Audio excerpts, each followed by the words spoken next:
os meus bisavós vieram para o Brasil, se instalaram no interior do Rio Grande do Sul, na colônia de Dois Irmãos. A história da nossa relação com o judaísmo, obviamente, começa dessa forma, mas foi muito bem plantada, estimulada para as gerações subsequentes, principalmente pelos avós, né, que viveram na Rússia, ainda criança, né, como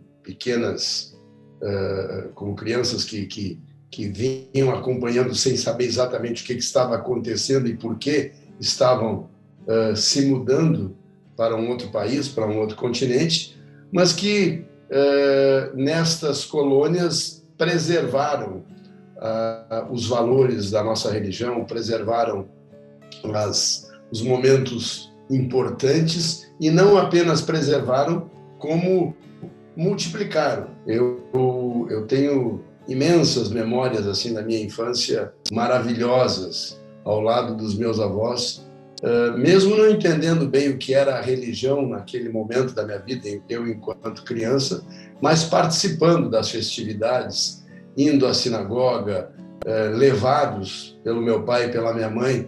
E aí uma curiosidade interessante, porque minha mãe não era judia, minha mãe se converteu ao judaísmo e se transformou numa grande Yiddish mom, né? Numa pessoa muito vinculada às questões religiosas, e ela era quem nos levava para a sinagoga para beijarmos os nossos avós no dia do Rosh Hashanah, do Pesach, do Yom Kippur, né? Fazendo com que a gente sentisse a religião desde muito cedo, obviamente seguindo tradições importantes, principalmente a partir do Bar Mitzvah ou do Bat Mitzvah, né? Onde a gente se sente pertencendo a partir daquele momento mais do que nunca, né? Por conta de todo um período de estudos, de preparação, de compreensão das rezas, né? Não que eu seja, eu não me considero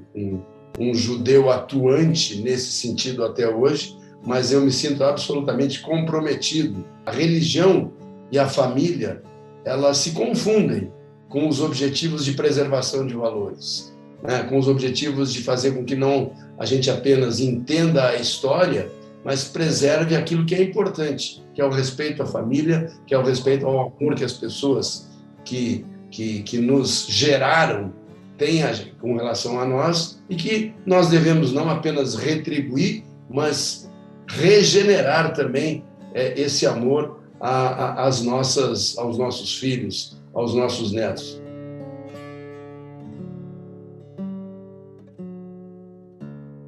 E eu aprendi nesse processo, nesse episódio da minha vida, né, que teve essa interrupção de um sonho, de uma coisa que eu amava. Eu sempre gostei de música a vida inteira, eu sempre gostei. Eu tenho uma família de origem musical pelo lado da minha mãe, meu pai também era um comunicador, era um homem que vibrava com as artes, né? Eu sempre gostei disso, e quando eu vi lá no início da minha vida, com 15, 16 anos, eu estava completamente envolvido nisso, né? E aí, quando eu tive a interrupção deste momento tão agradável, como eu digo, até no próprio documentário eu uso essa expressão, eu era feliz e eu sabia que eu era feliz, né? E eu, quando tudo isso teve esse desvio de rota, eu não tive tempo de pensar no desvio de rota. Eu tive que viver o desvio de rota. Que o desvio de rota foi ter que trabalhar como executivo, foi ter que participar da construção de uma empresa familiar, foi ter que fazer parte de movimentos que me deram muito prazer e outros que eu fazia por obrigação. Não que a minha vida, nesses 40 anos, enquanto executivo, em que eu tive que interromper os meus sonhos vinculados à música, às artes, não que essa vida tenha sido uma vida dura, uma vida difícil, mas eu agradeço muito por ter tido e estar tendo a chance de recuperar alguma coisa que talvez, se eu não buscasse esse caminho, eu levaria como uma frustração para qualquer outra vida que venha a ter ou não. Durante muitos anos, a minha vida esteve num piloto automático. As coisas andavam de uma forma que eu estava seguindo ou reagindo ou respondendo a determinações que o sistema estabeleceu. Essa passagem que todos nós temos por esta vida, né, ela é desafiadora de várias maneiras. E uma delas é fazer com que quanto mais tempo a gente vive, a gente tem que se perguntar se tudo aquilo que foi feito valeu a pena e se aquilo que a gente está vivendo continua valendo a pena ou não. A oportunidade de reconectar e buscar essa harmonização é algo que nós temos todos os dias. Quando a gente acorda, a gente sempre tem um planejamento daquilo que é ou agenda ou é uma intenção, né? Mas a gente nunca se pergunta, mas eu quero fazer isso? Eu gosto de fazer isso? Eu estou fazendo isso por compromisso? Então, eu acho que vale a pena, além de olhar a agenda, é a gente perguntar se essa é a agenda que a gente quer.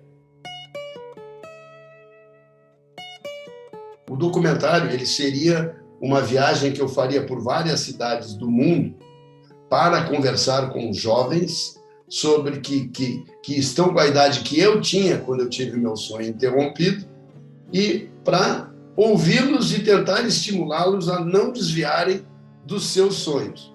Quando ficou pronto, que era o primeiro capítulo em Dublin, começou a pandemia.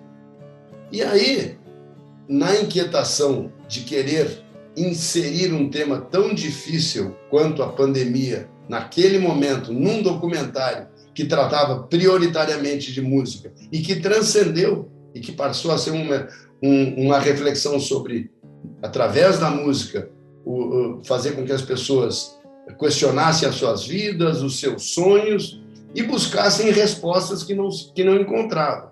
O Rabino Gershon representou para mim, naquele momento, o oráculo que eu estava buscando para me trazer respostas que eu não conseguia entender daquilo que estava acontecendo.